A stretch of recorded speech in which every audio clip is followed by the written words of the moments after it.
দুর্গন্ধ খাবার, অযোগ্য পানীয় জল প্রতিবাদে টাকি রোড অবরোধ। পৌরবাসীদের উত্তর 24 পরগনার বসিরহাট মহকুমার বসিরহাট পৌরসভার 12 ও 13 নম্বর ওয়ার্ডের খড়িবাড়ি, ত্রিমোহিনী, কালীবাড়ি সহ একাধিক এলাকায় পানীয় জলের সমস্যা। বেশ কিছুদিন ধরে বারবার প্রশাসনকে জানিয়ে কোনো লাভ হয়নি, তাই বাধ্য হয়ে টাকি রোডের উপর টায়ার চালিয়ে বেঞ্চ পেতে অবরোধ করে স্থানীয় বাসিন্দারা। তাদের দাবি, বেশ কয়েকদিন ধরে জলে দুর্গন্ধ, খাবার অযোগ্য, এমনকি এই জল খেয়ে শিশু থেকে বাচ্চারা পেটের রোগে ভুগছে। বারবার জানিয়ে কোনো ফল হয়নি, তাই এক প্রকার বাধ্য হয়ে আজকে এই অবরোধ করেছে। ঘটনাস্থলে বসিরহাট থানার পুলিশ। কিন্তু জল কোনো পরিবর্তন হয়নি, কোনো কিছু হয়নি। প্রায় 10 বছর ধরে এই জল নিয়ে সমস্যা। এই জল আমরা চাই, আমরা জল ভালো হলে আমাদের কোনো সমস্যা না। আমাদের জল যার না হলে আমাদের চলে না, আমাদের সব এই জল, সবই এই জল।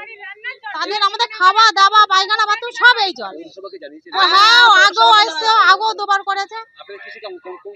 আমরা হচ্ছে নম্বর ওয়ার্ডের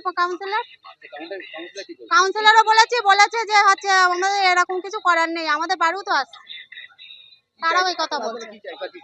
আমরা জল ভালো চাই, আমরা জল ভালো চাই, আমাদের জল ভালো হলে আমাদের কোনো সমস্যা নেই, আমাদের জলটা নিয়েই সমস্যা। আমার নাম সুপ্রিয়া দে। আমরা জানি যে কিছু মানুষ পরিবারী সংলগ্ন ওখানে অবরোধ করেছে। সাধারণ মানুষ তারা পরিশুদ্ধ পানীয় জল পাচ্ছে না। আমাদের যে পানীয় জল দেওয়া হয় পৌরসভার পক্ষ থেকে, সেই জলে একটা গন্ধ আসছে। আপনারা জানেন যে দীর্ঘদিন ধরে আমাদের এই অমৃতের কাজ চলছে, পাইপলাইনের কাজ চলছে। আশা করছি আমরা খুব শীঘ্রই সেই পাইপলাইনের কাজ শেষ হবে।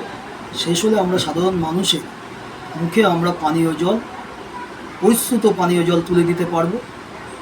আমরা সাধারণ মানুষ যারা আজকে অবরোধ করেছেন তাদের কাছে একান্তভাবে অনুরোধ রাখবো যে আপনারা আমাদের কাজটা সুস্থভাবে করতে দিন। আশা করি আপনারা ভালো জল পাবেন, সেই কারণেই আমরা আপনাদের কাছে এই অনুরোধ রাখছি।